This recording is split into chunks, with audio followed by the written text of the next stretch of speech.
Welcome to Our Town, a 30-minute podcast brought to you by Best Bark Communications, a small but fierce client-centered marketing company powered by decades of experience and well-established business networks. I'm Andy Ockershausen, and this is Our Town, and we have the distinct pleasure of talking to a Washington legend who's also a Buffalo legend, and he's my legend, and his name is Mark Russell. Well, thank you, Andy. Thank you. You gave me my first job in radio, right in this building. This WMAL. I mean, this was the first non-smoking building in the city. It was. It opened in the late 60s, early 70s, and people said, well, this is not going to work. You can't smoke in the entire right. Drove Bill Trumbull crazy. And, well, I was on with Bill Trumbull, and you gave me that job, too. Absolutely. And we were on Sunday. This one, MAL carried the Redskin game, so this was off-season. Right, I recall. So Trumbull and I are on. And we had a new sponsor, a billiard academy, not a sleazy pool room, but a billiard academy. So we want to welcome our new sponsor, a fancy billiard academy. That's what they call them now. And so Bill said, well, I don't know how wholesome they are. He said, I was there the other night, and I engaged two little old ladies in a game, and I beat them, and they took me out behind the place and broke my thumbs. And it's only Trumbull. Didn't we do something with you in a snowstorm, too? Had to pick you up somewhere? Yeah, no, I was home, and I couldn't make it to the station. Again, it was a Sunday. It's snowing. Tremendous snowstorm, and they gave me the names of the schools that are closed. And so, okay, read these names. Okay, this school's closed, this school's closed, this church is closed. And then the Pixieland Day School, which is where my daughter was going to little day school. Pixieland Day School will be open, but the Pentagon will be closed. Well, the switchboard lit up. The Pentagon is closed? What do you mean? I'm surprised you didn't fire me then. Only you, Mark Russell. I'm surprised you didn't fire me then. That was the great days of WMAL, but we want to talk about you and your early days in Buffalo. You were born in Buffalo, New York? Yes. I went to Catholic school. Canisius. I was 18 years of age before I knew that Protestants also played basketball. And then I, as a young man, I dodged the draft. I did it by joining the Marine Corps. And after the nuns at Catholic school, Marine boot camp was a piece of cake. I enlisted during the Korean War, the forgotten war. I never forgot. I was wounded in that war. It was in Tijuana, but I was wounded. Where'd you go to basic? In Camp Lejeune? No, I went to Paris Island, which that's right. Deja vu going on these days. Oh, they were tough. It was they got a huge scandal now. It's a horrible thing. I was there. There were 7 Marines killed back in 1953. They were drowned by this drill instructor who was busted down from staff sergeant to buck private. And so we've got this hazing going on now, which is a tremendous... Were you on the base? No, I was there before that. Oh, I got it. We had to shine our own shoes, not this Corps fam stuff. And... You worked. It was. Mark, I was in 53 to 56. Of all my life, I never knew about that. I try to keep it quiet. Where'd you do? What war was on that? That was between Korea. Korean War. It was Korea. Korean War was on. The Korean War ended, and so I went to Camp Pendleton, California, and then I went to Hawaii and Japan. It was all with the Marine, courtesy of the Marine Corps. Yeah, and I actually played the piano. I played the piano in Waikiki Beach, next to the Moana Hotel. There was a little bar, the Waikiki Tavern, and I snuck over there and played. You weren't supposed to have a civilian job when you're in the Marines. And you were getting paid. I was getting good man. Yeah. All those years I've known you, Mark Russell, I never heard that. That is a great story about you being a Marine. And you went back to Buffalo when you got... No, I was living here. We lived back to Hawaii. We left Buffalo. As a family? My parents heard that Washington never had a depression. And so we moved here, and my father had worked for Mobil in Buffalo. And so he managed a gas station, first mobile station in the entire area, at the corner of US 1 and Fort Hunt Road. It comes down a hill there, Bellhaven Country Club. Very well. And that gas station the station's not there, but my brother and I worked there, And we spilled more gas than we got into the tanks. It was this whole idea. There were whistling gas tanks in Packards and Chevys, I think. And you could regulate the nozzle and regulate the tune, so you could play, Yankee Doodle or some little thing like that. And we'd wait for cars with bigger tanks so we could play longer songs. Long music. Like a Packard had a 20-gallon tank. By the way, to fill a Packard with the 20 gallons, it cost $4. There was so we could regulate that, and we could longer songs with it. So if you got two Packards. Wow, that's like a daily duo. double, And so we played duets. We tried. Let's see, we could play the Bach Concerto in B flat minor.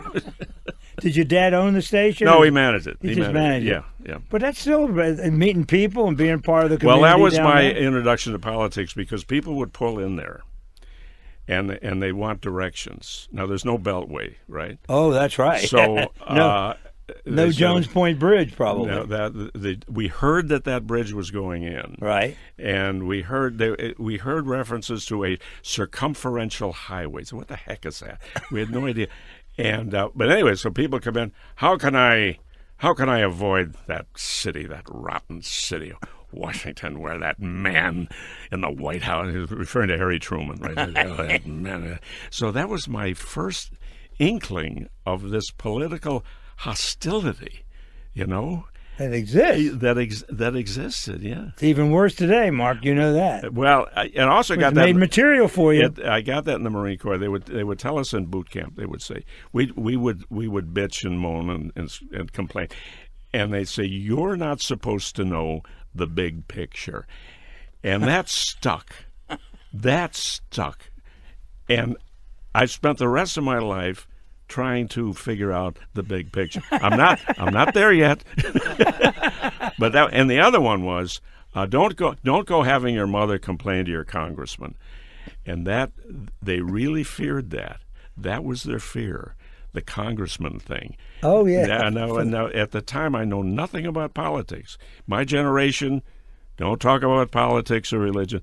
And so they said that. They say, don't have your mother writing to her congressman. And they were afraid. The Marine Corps. They were afraid of that. So that was my political science 101.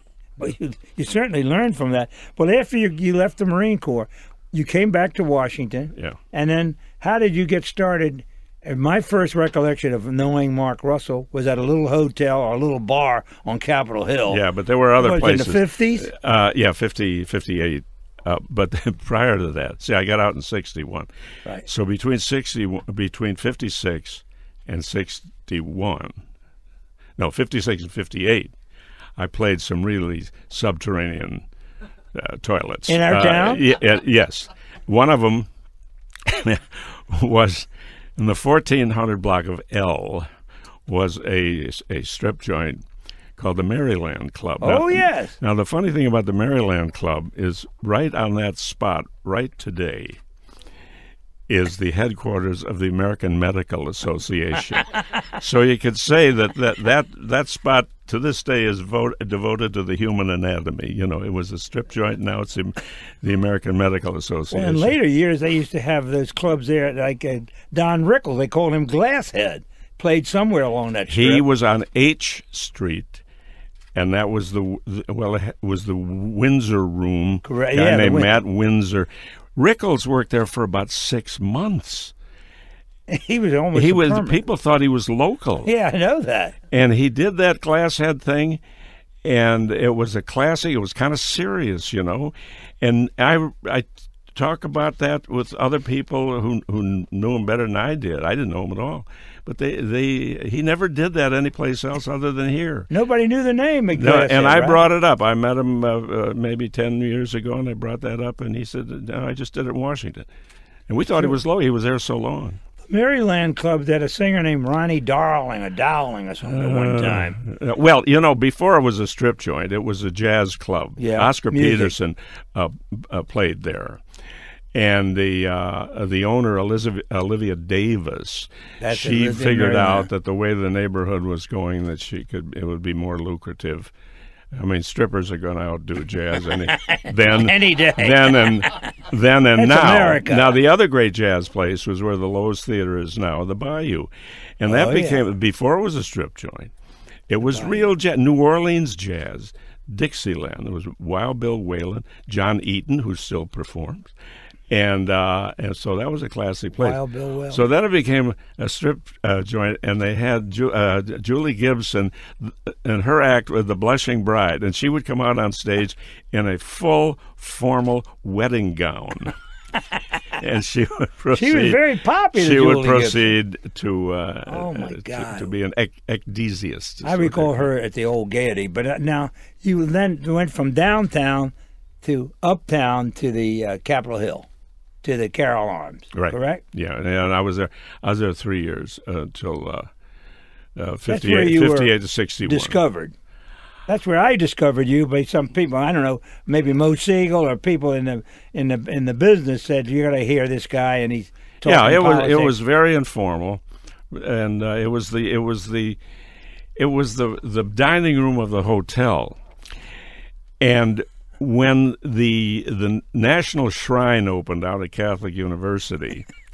The closest, all of these bishops in the country came to Washington for the opening of the National Shrine, and the nearest hotel to Brookland, to Catholic University, was the Carroll Arms. So now, it was pretty wild in there, you know. There's the lobbyists and the senators and the media guys and smoking and drinking, and I had them community singing at 6 o'clock. That was the atmosphere, and here are these archbishops in there, and now to a drunk, a Roman collar is a magnet, you know. They just run, Father, bless me, Father. And these poor bishops didn't know what hit them.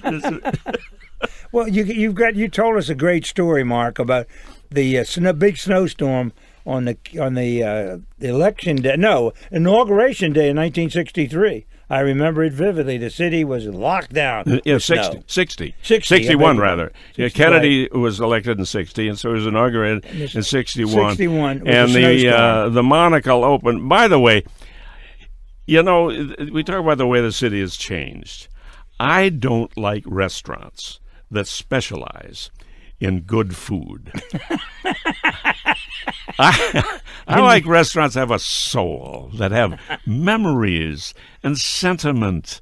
And the Monocle has good food, but I mean their purpose, is their locale, and they're right Absolutely. On the Senate side, and they opened the night of the Kennedy inauguration, and there was a tremendous snowstorm, and we had people staying around the corner at the Carroll Arms coming in for the inaugural, and they've got their tuxedos on, but there's no way they can get over to the National Guard Armory where the gala was. The big show. So they try to make the best of the night, and they start ordering champagne. Well, we didn't have champagne. We're a shots and beer place. And so, but the Monocle, very high tone, high class, I run around the corner, and I go, can you spare some champagne? And they said, well, yeah, but we can only give you room temperature. So I'm chilling the bottles of champagne in the snowbank out there in the parking lot next to the Carroll Arms. Yeah. Oh, my God, Mark. Listen, there's so many great stories. I love these names and I love these places because I grew up over there. And maybe I didn't grow up, but I lived over there for years. And it's great to have you here and do this about our town, to talk about it. And we're going to be right back. We're going to take a break here, Mark, and come back to our town. This is Andy Ockershausen talking to Tommy Giacomo and bragging about his restaurant, The Palm. Hi, I'm Tommy Giacomo. Why don't you come down and see me at The Palm Restaurant? I've been there for 43 years. We have great steaks, great lobsters, great food. Caricatures on the wall. It's just a fun place to eat and drink. We're located at 19th and N, just below DuPont Circle. For reservations, call 202-293-9091. That's 202-293-9091. www.thepalm.com.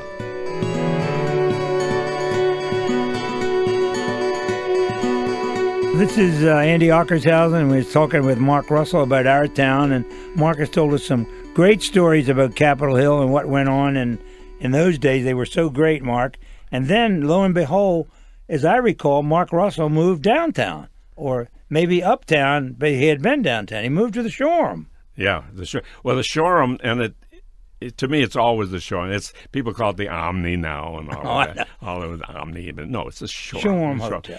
And the Brailov family opened it in 1930, and so it was the Blue Room had all the major stars, and then I was down the hall in the Marquee Lounge, and we had no cover, no minimum. And Bernie Brailov, the son of the owner who hired me, he wanted whatever money they had left over from being soaked in the Blue Room. They wanted the babysitter money.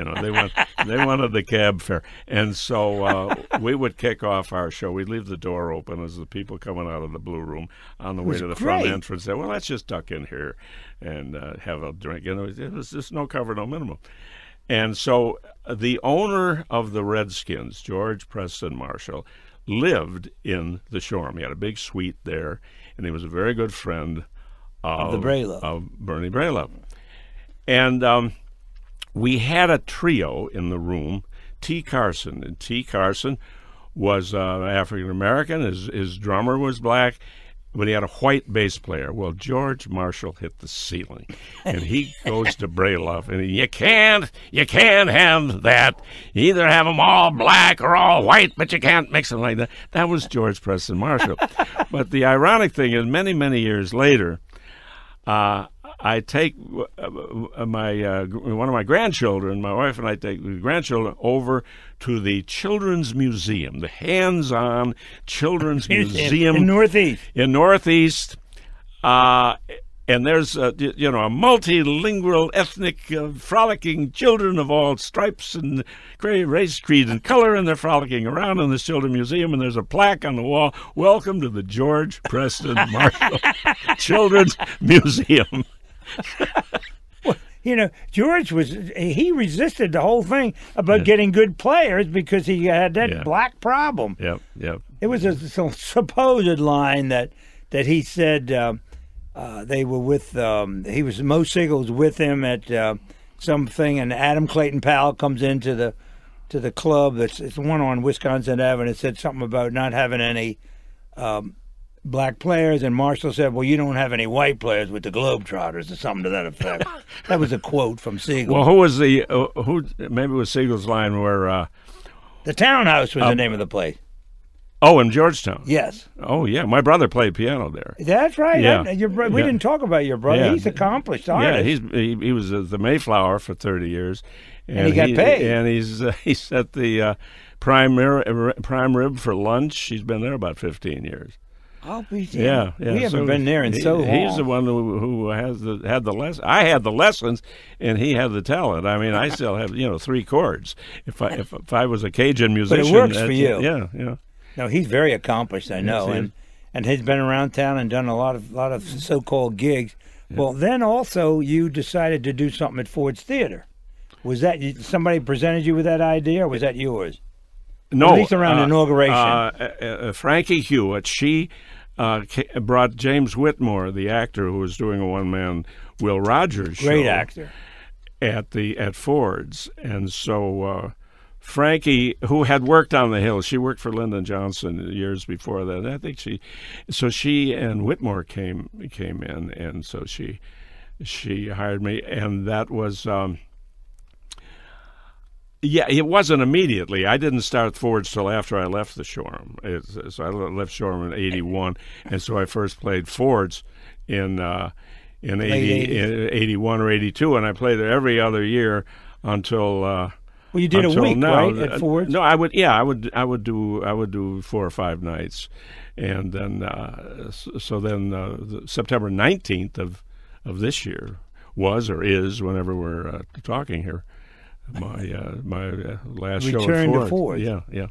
Well, I remember you had Mr. Brotman handling a little PR for you with that event. Yep. For many years, and he's still angling to be the announcer for the brother. He started in '57, and he never got a dime out of it, but he feels real good about it. Well, you had a roast of Charlie Yes. Over at the Les Halles, which is closed now, the French restaurant. Oh, yeah, that was one of his clients. And I was one of his clients. And so when you do a roast, you take the most obvious joke, and you got to be the first one to do it. And so I said, I want to go on now. And I think you said, no, you got to wait.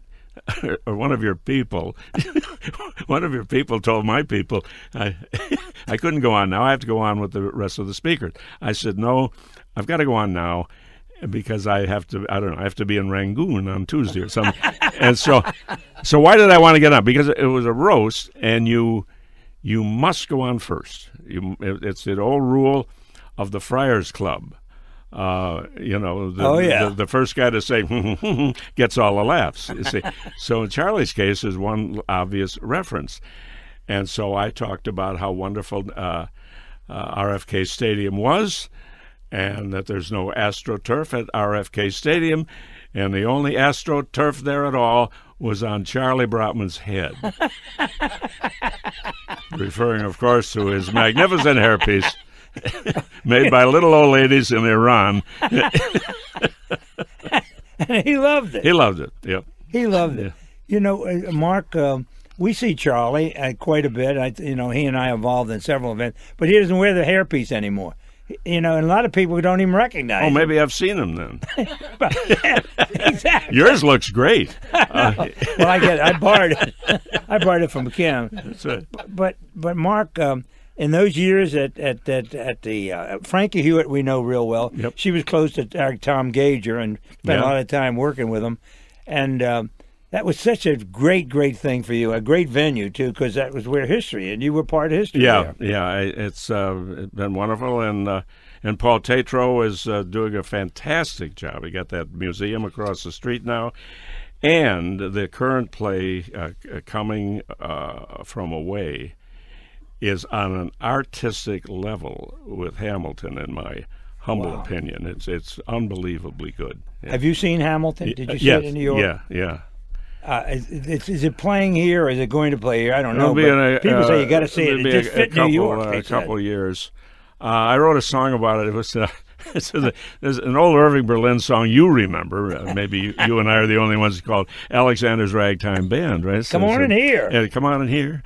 Come on in here. Alexander Hamilton, a Broadway show. And did you know those founding fathers sure had fun as they sang and danced across the stage? The British would attack, only to discover that George Washington was black, as was Thomas Jefferson, a theatrical fact. And so it goes on like that.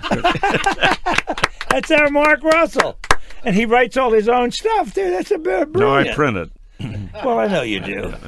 Well, Allie gives you a lot of help. We love your wife, and she's such an important part of your life. I know. She is indeed. We're going on 40 years, and 40 years. Yeah, it's hard to believe, Mark. Yeah. She put up with you for 40 years. Two of them were living in sin, but I mean, they were the good years, though. Yeah. Well, we're going to take another break, Mark, and find out more about you and what your plans are, because you still have a bright future.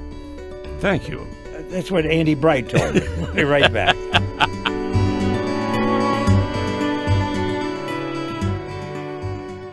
This is Sonny Jurgensen. Got a confession to make. I let my wife drag me to one of those Mike Collins estate planning seminars. Like I don't have enough on my plate with a certain football team. Actually, it wasn't too bad. In fact, we both learned a whole lot about how to protect our kids and grandkids down the road and to take care of ourselves right now. So if you get one of Mike's invitations in the mail, go. I'm glad I did. Get all the information and register online at MikeCollins.com. That's MikeCollins.com.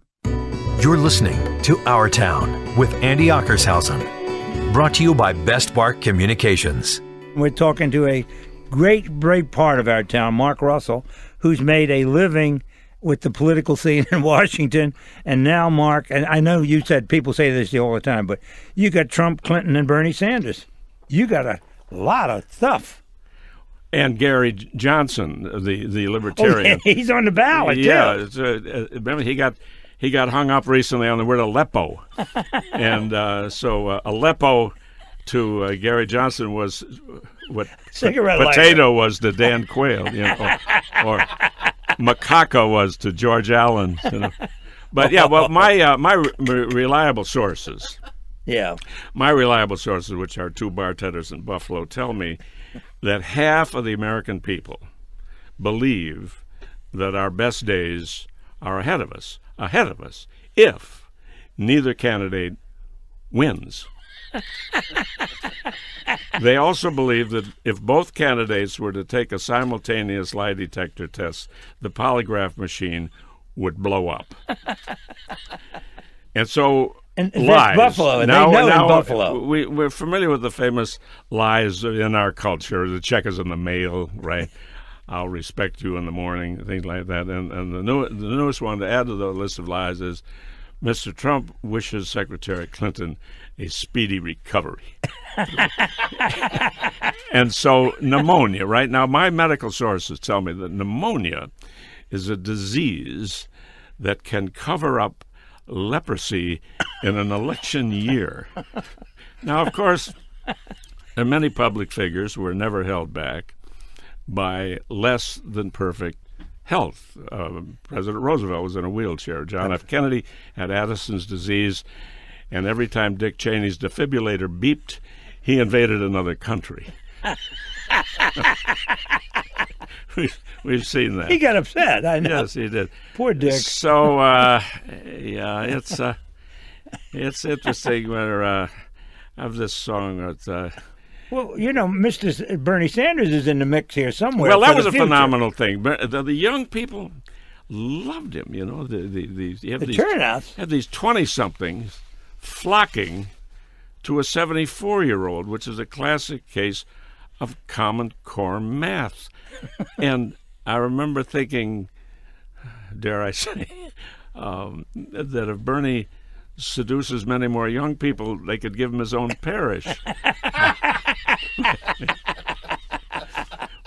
That's our Bernie. Yeah, well, but As Jaffe says, how can a poor Jewish boy from Brooklyn end up running for president from Vermont? well, you know, that It's a small reminds world. me. It reminds me we have a vacancy on the Supreme Court now, and for too long a time, since Justice Scalia passed away, and the Republicans say we don't care who Obama nominates, we're going to turn him down. We don't care who it is, we're going to turn him down. And so you get the idea that if Obama nominated Jesus Christ, the Republicans would say, well, there are 3 Jews on the court already.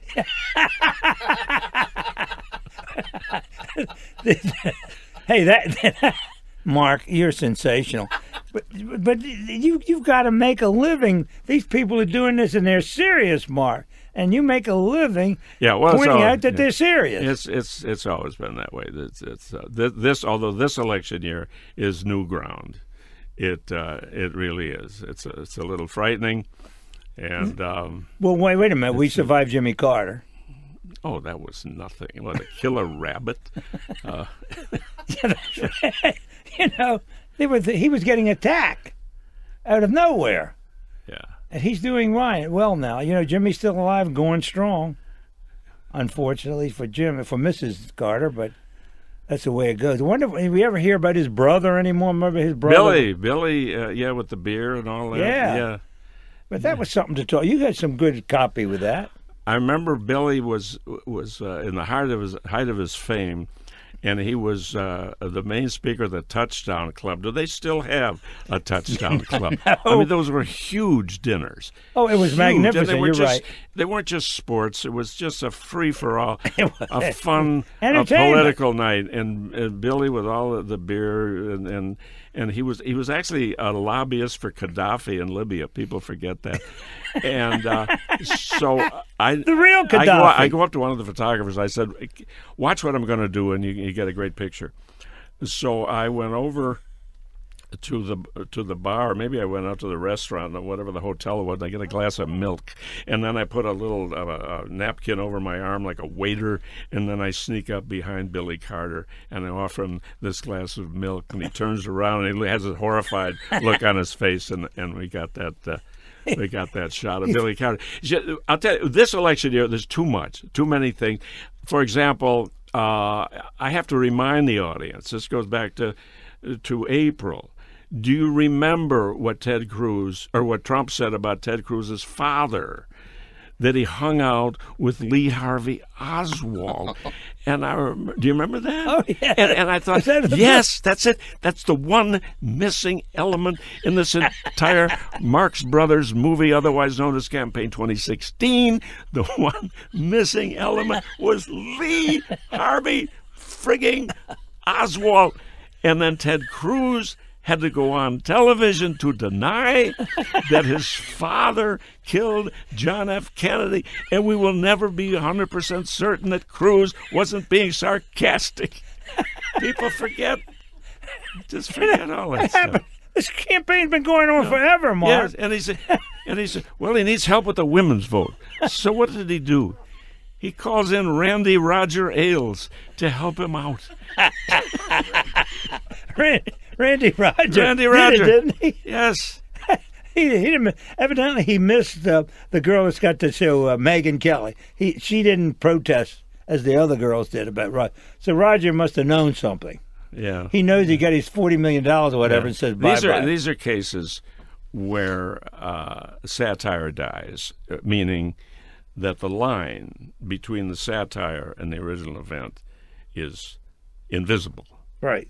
And it was the great mathematician and satirist Tom Lehrer who said that satire died when they handed the Nobel Peace Prize to Henry Kissinger.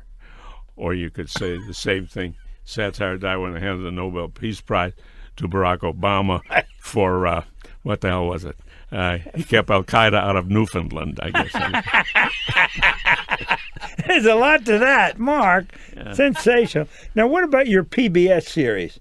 That is going to be past this now? You're not going to do that anymore? Do you, if you need any tapes, I've got boxes of them in the basement. So great, no, that, Mark. oh, thank you. That ran out in 2004. It was the 30-year run. It was a nice thing on PBS. And you taped it in Buffalo. It was taped in Buffalo, my hometown. Right. And I stacked the audience with relatives. And people remember it. I had a guy a couple months ago, he said, we always used to watch your shows on PMS. I said, thank you. Oh, Mark. Well, you know why that went away, because Brotman didn't handle that for you. And if he'd have been handling That's right. Yeah. You'd have been doing the inauguration. Do we're talking about restaurants that have a soul. Do you remember Maggie's on Wisconsin? Oh, don't Maggie's Pizza. You could go into Maggie's, and Sonny Jurgensen would be tending bar.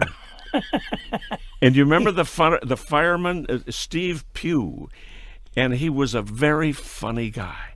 He was a D.C. fireman, and he would sit there and hold court and regale us with these hilarious stories. And he said, well, Steve, you ought to do this. And he was talked into performing a benefit someplace. And he stood up there in front of a microphone, and he was lousy. He couldn't. He died. Sitting down at Maggie's, he was wonderful. He told his story. His firefighters have great stories. You know, there was a person passed away over in a broken down building, had no elevators on the 4th floor. So they go up there, they got the gurney upended, and they stretch the deceased out on the gurney. Now they can't fit the gurney in the elevator, so they got a kitchen chair, and they put the deceased dead man in the chair. And they go down a couple of floors, and then a lady gets on the elevator, and she looks at the dead man in the chair. She says, he drunk again? And Steve says, no, he's dead. And she fainted, and now they got two bodies. In the same elevator. Yeah. Steve Pugh, the funny fireman. I mean, that was his billing was all set like that. But that was Maggie, and then there was one Irish bar in Washington, Matt Cain's on 13th Street. Matt was godfather to my youngest son, whose name is that right? Matt. Yeah, and so one St. Patrick's Day, which was their big day, and so the next morning they find a pair of crutches, and they ask around the wait staff, and they said, "Do you remember anybody with crutches?" And he says, "No." So they put an ad in the paper. Is this a true story? True story. They said the person who left their crutches at Matt Cain's St. Patrick's Day, please call us. We want to know what you were drinking. He had to walk out. I went up to St. Pat several times with Bud Doggett because he was a friend of Kane, and that was a thing you did on St. Patrick's Day. Yeah. Somewhere along the line, you went by. Yeah, it was on 13th Street, right off Massachusetts. No, it and wasn't. Matt brought back what he claimed was soil from the old sod from Ireland. And I come on, you just got a shovel out in your backyard and you fill the dirt and you put the dirt. So you had to walk. You were literally on Irish land. On Irish land. Well, he's the one man that I remember looked like Matt Cain. He really did. He was Matt Cain. He loved Nixon.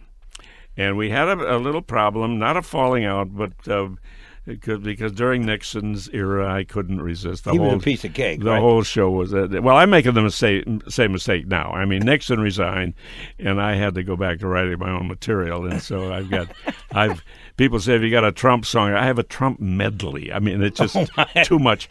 But Matt loved Nixon, and the Washington Daily News, the tabloid, was across the street. Right. And when he opened at 10 in the morning, those guys were over there drinking at 10 in the morning. And newspapermen, and they had their own plaque. There was a brass plaque on the bar where they sat, and that was journalism. But the News was a great paper in its time. Yeah. You know, the Star bought the News, and they tried to make one paper. They heard that there was going to be a subway system, and that's going to save them. And this was years before the Metro opened, but they heard that this was going to happen. That was news. And they said, well, this will be like New York City. The strap hangers will hang onto the strap on the subway and hold the tabloid in the other hand, but it didn't work. It didn't work for the Star either. They couldn't stay alive. You know, the television killed them. Speaking of the Metro, the Department of Homeland Security did a study, and they decided that if, God forbid, terrorists were to blow up one of our Metro stations, the escalators would start working. It's so much to that. That was Mark. a study. You can do Metro every night forever. It's never been right. You heard it here probably first. Never will be. Yeah. Well, like making fun of the control board. What did they control? They controlled the taxes. They raised them. I forgot about the control board. Oh, gosh, that was great meat for you. Yeah, there were 3 of them, weren't there? Yeah. And you remember Marion, of course. We had so much fun with Marion. Yeah, I remember at his. I watched his funeral it was on C-SPAN, and it was at the Did they do it? Convention Center. And Louis Farrakhan spoke. And this was, at funerals, there's always somebody gets a big laugh. There's a lot of recollection. I mean, so Louis Farrakhan tells about when Marion is busted at the Vista Hotel. And he runs over there. And the media's all there. And they say, how they accost Farrakhan. And they say, how can you come here to pay honor to a philanderer, a known philanderer who uses drugs? And Farrakhan says, who are you talking about? John Fitzgerald Kennedy? Oh, my God. The place erupted with... So, Barry, I think it was Art Buchwald's line, and we should mention Art. Oh, absolutely. But Barry is in the Guinness Book of Records, being driven to his own inaugural in a limousine that he made the license plates for. That was Buchwald. That was Marion, though. We know that because Harry Jaffe was talking about Marion could get elected forever in that ward he represented. Yeah. No matter what he did, right. He was golden. Yeah. He did a lot for the city at one time, but he certainly was good copy for you. Well, we were. I knew early on he was such a hero. You remember? And Absolutely. The Post endorsed him over Walter Washington. That's what killed Walter Washington. And he was for statehood. I always thought if I was going to run, like we have a shadow senator. So the idea is if we become a state, this shadow senator would become a senator. And so I'm going to run for shadow sheriff. If we become a state, I will be the sheriff of Cleveland Park County. See, these little neighborhoods will be counties. That's right. That's still alive, of course. I know, yeah. That Muriel's pushing it, and the city's pushing it. Well, so you go around the country and you talk about the state. Well, we don't want the bureaucrats to add more votes. I said, hold it. The bureaucrats live in Virginia and Maryland. They don't. That's a racist thing you're saying. We don't want those people to have a vote. You're not talking about the bureaucrats. It's incredible, though, that the city has come so far, Mark. But you grace it in so many ways, and for the most part, when you got in the Marine Corps, you grew up here. You became an adult. Yeah, here. I really love the town, and I go sightseeing alone, and I take people on. When I was with PBS, we had a deal where. We had a hotel deal and an airline deal, and then my wife and I would take them to dinner, and then we would take them on a tour of things that normal tourists don't go. We go to the Mary Surratt's boarding house. and find Roger Mudd. Or whatever his name was. Samuel Mudd. Mary Surratt, who was guilty. She was guilty. Surratt. We had, oh, poor man. No, she ran guns. She ran guns to her ex-husband out in Surrattsville, which is now Clinton, Maryland. There's a wonderful little museum out there. Is it really? Yeah. But anyway, we take him to the Cogswell statue at 7th and Indiana, or Henry G. Cogswell. It's dedicated to temperance. And there is a Cogswell Society that I belong to. We meet every first Friday. And one of the founders was the late, great John McLaughlin, who as a Jesuit priest. And at the time he lived at the Watergate. He had freedom. He worked in the Nixon White House, and he had freedom that Jesuits are accorded from time to time. And he lived at the Watergate, and so I always used to say he observed his vow of poverty by only using the freight elevator. Mark, it's so great to have you back in our town. Thank you, Andy. And what are you going to do? Anything besides Ford's Theater? You have any other plans? In the area, no. It's when this election's over, I don't care who wins. But it's people will say, "Well, you're going to have such a field day." No, I'm not. Here's what's going to happen. I believe that Hillary will be sworn in as president on January 20th. I also believe that the next morning, January 21st, the Republican majority will start the impeachment proceedings. At the end of the proceedings, Tim Kaine, who will have been vice president for 24 hours, will become president. But what's the first thing we found out about Tim Kaine? That he was very, very fluent in Spanish. So after Hillary is impeached, Tim Kaine is deported. And along the line of, stay with me, the line of succession, the president becomes the Republican Speaker of the House, Paul Ryan.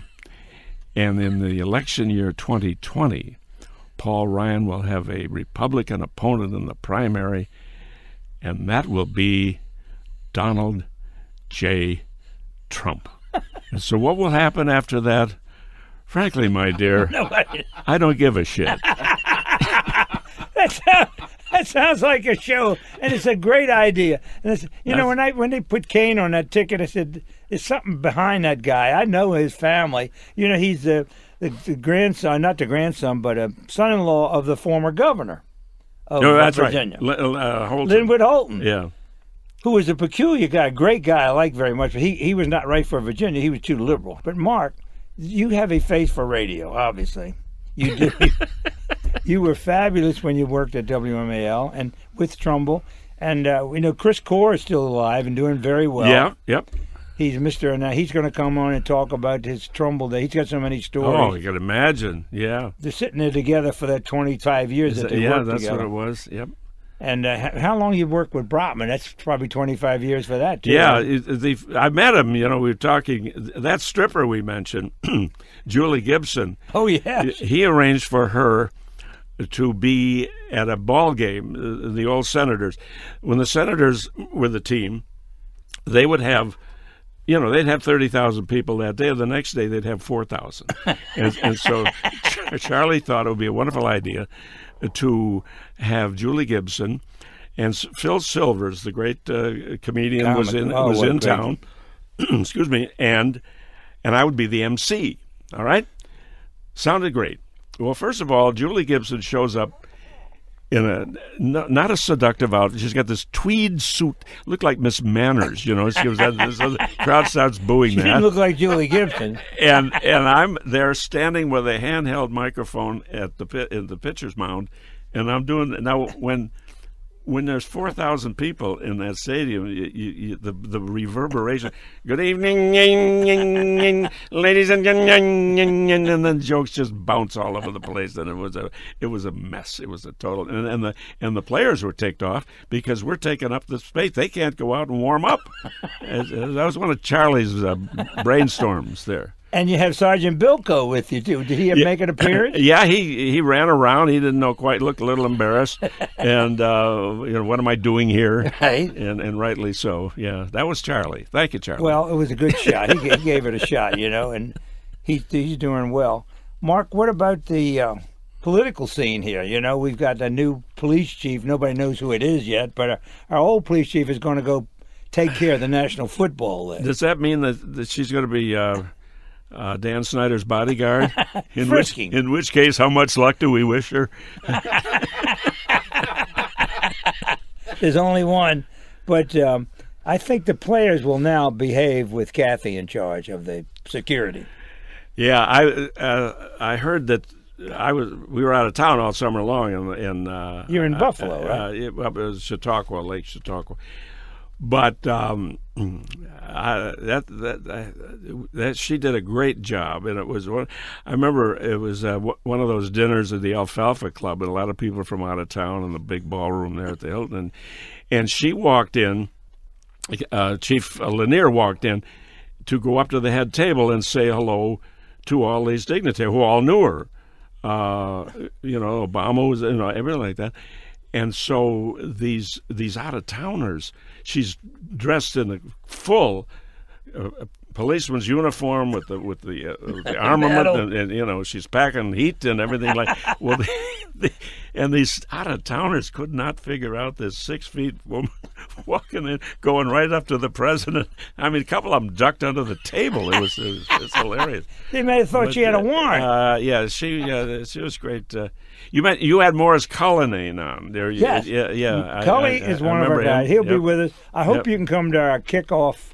It's the launch party on Wednesday, the 21st of September. Yeah. We don't know when this is. Yeah. But for your benefit, Cully will be there, Sonny and will be there, Margot.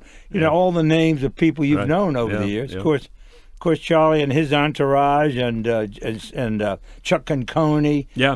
People that have written and followed Mark Russell for years. Yep. And I hope you can do it. But Mark, this has been just such a pleasure for us and our crew here. As you can see, we don't have much of an audience, but we have them out there. One thing about this podcasting, it'll be there forever. When you put it in the system, it's there. And you can go back in a day or 2 days or 5 years or whatever. It's always going to be there. Yeah. So we're capturing I don't put you. it in the. You got to know. The only electronic device in my house I know how to work is the toaster. I can download toast. That's about it. But can you put the slice in? Yeah, No. everybody's got to have the latest phone, right? iPhone 7, state of the art, got all the bells and whistles, including a catheter. And you can't use it. We got a pretty good audience here, I must say. There's this Cardinal McCarrick. You remember Cardinal Cardinal? Mm-hmm. Delightful man. And he had a joke he played on me. I used to tell him all the time, he's not my favorite Cardinal. I said, Stan Musial is my favorite Cardinal. He said, but I asked him one time, are you a Jesuit?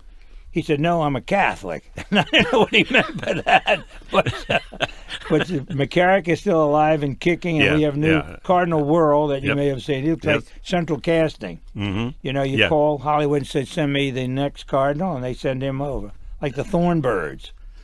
Have you met, Cardinal Whirl, of course. Yes, I have met him. Yes, indeed. Yep.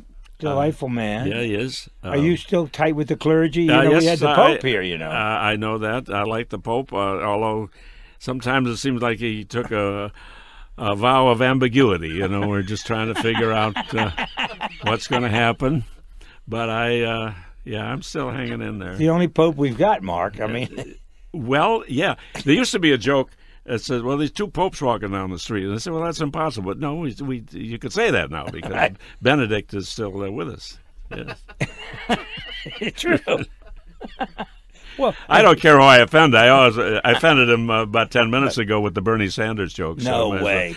Listen, we had a ceremony here for our very dear friend Joe Robert, and they had two cardinals attending the service, and that's unheard of in the city of Washington because Cardinal. Wow. That's something. Joe, Joe started Fight for Children and did well with that. Yep. And Janice and I involved in a school you may have heard of, Don Bosco.